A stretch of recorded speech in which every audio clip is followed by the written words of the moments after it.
When we anticipated the opening of the school, I said to Gary, we have to have music. School isn't complete without music.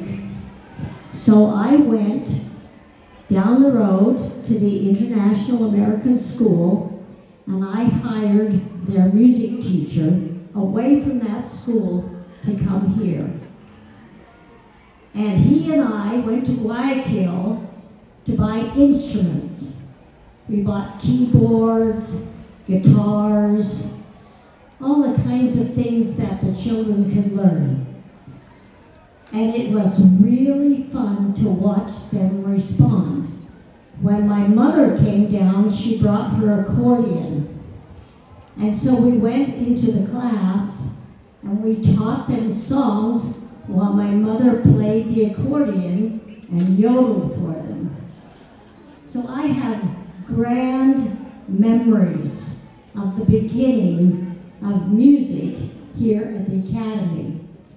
But this music teacher, this gentleman that I hired, was a professional singer, keyboard player, loved music, loved the plays, and he brought that artistic opportunity to the children.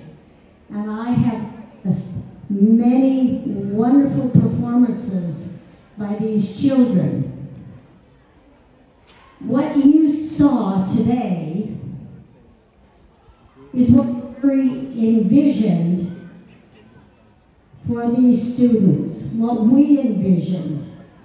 And I don't know if you noticed, but every group had different ages.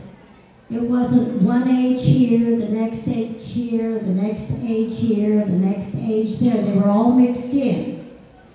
In many schools, you have the problem where the older kids are like this to the younger kids. Don't bother us, go away. But that's not how it is here. The older ones are very protective of the younger ones. And if you notice, they would reach their hand out to take the younger one with them. They were always there to help. It's so rewarding. It's not that they weren't all in step together. I mean, you look past that, but you watch them express their own self. They have the opportunity to discover that rhythm in their bodies, that rhythm in their bones. And they love it, and they have so much freedom with that kind of growth. And when you can express yourself through music, it creates a confidence within yourself that you take when you do other things. I know, because that's been my whole life. I grew up singing and performing, and I know what that does to your soul. And when I watch them, I feel that energy. I am so uplifted and so rewarded watching them have that freedom and enjoy and have fun making music together. And that carries on with everything that they do here at the school. You heard what Andrea said, and she expressed herself so well. I have to laugh because the principal, Miss Marianela, was the teacher who I hired. She was one of the very first teachers, and I hired her. And when I did, at that time, she was making only $300 a month as a teacher. So it's extremely rewarding for me to see her grow and develop. She did not speak one word of English, and you heard her speak. It's so glorious to see how everyone here at our school progresses. I remember Andrea didn't really know what she was going to do. But when Gary asked her if she would come and take charge and lead the beginning of the school, you didn't say no to Gary. You never said no. You just did it. But he was always there to offer his support with ideas, and it was an exciting time, wasn't it, Andrea? I was in the clinic with Gary, and she called me from the school, and she said, Mary, we don't have enough room for the kids who are still waiting to come to school. What are we going to do? And I said, well, we can't turn anyone away. So we cut the classrooms in half, and we made 2 classes out of 1 class. And we kept bringing in more students. We have evolved. And if we're now at 350 students, we're going to evolve, and you're going to see more. I don't see the ability to meet the need for all of the children in this area of the world. But we will continue to look forward and do our very best to accommodate in whatever way we can. We are very strict with a lot of things here at this academy. One of the things that is not tolerated is bullying. And I remember Joseph had that experience because he went to another school, a bilingual school, when he started. Jacob went to the International American Academy and he was bullied.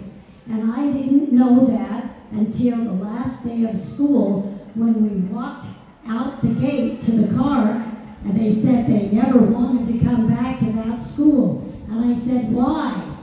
And that's when I learned what was happening. Jacob went to school here, and he had Miss Marianella as his teacher. And I went to school one day just to see what happened. And she was teaching math.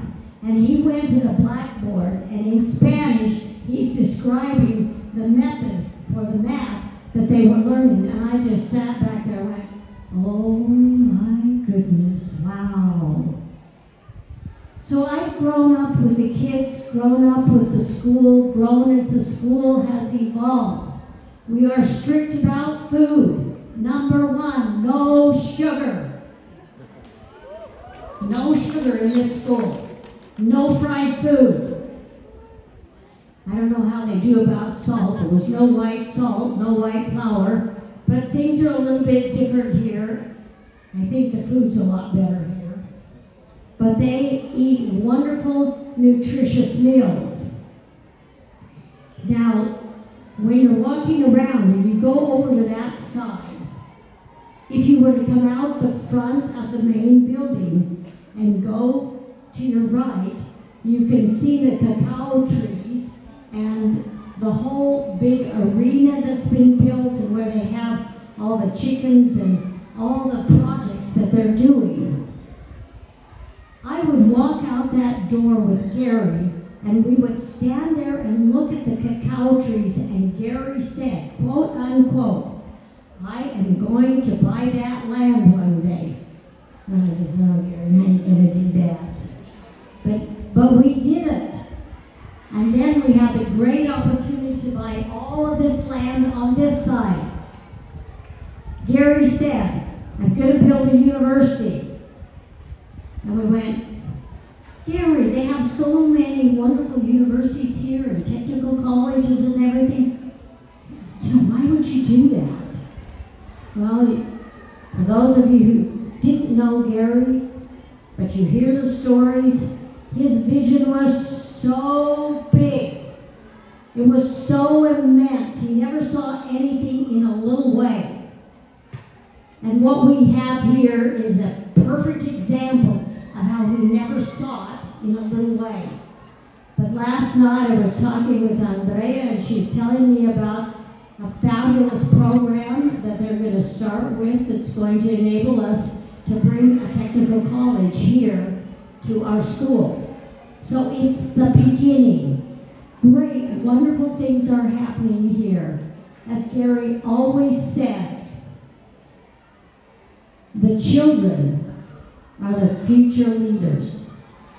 Leaders of their community, leaders of their homes, leaders of their country, and maybe it goes beyond that. But when you have children who are taught to be kind, to be helpful, to love each other, to help each other, who grow up with good nutrition, who are taught good principles of life, who get a great education, what kind of leaders are we going to have? That's what we create here at this school. But we have schools in other areas of the world, and we're doing the same thing there. Poor Nikki, she has such a huge responsibility, and she takes it seriously. She loves these children, and she loves them everywhere they are in the world. We are so grateful for Nikki because she leads this organization, and she has Arturo and Tyler and Michelle, and they work so closely together. But they love what they do. They love you, they love Young Living, they love the principles of honesty and integrity that we teach these children. But you know what? It wouldn't happen without all of you. It's what you do, the children you sponsor, the donations you give, the time you spend, the projects you work with, the service trips you go on. Those are all part of what makes this academy, our foundation, so great. So when you go home or when you look in the mirror, you say to yourself, thank you for the person that you are. Thank you for the help that you give.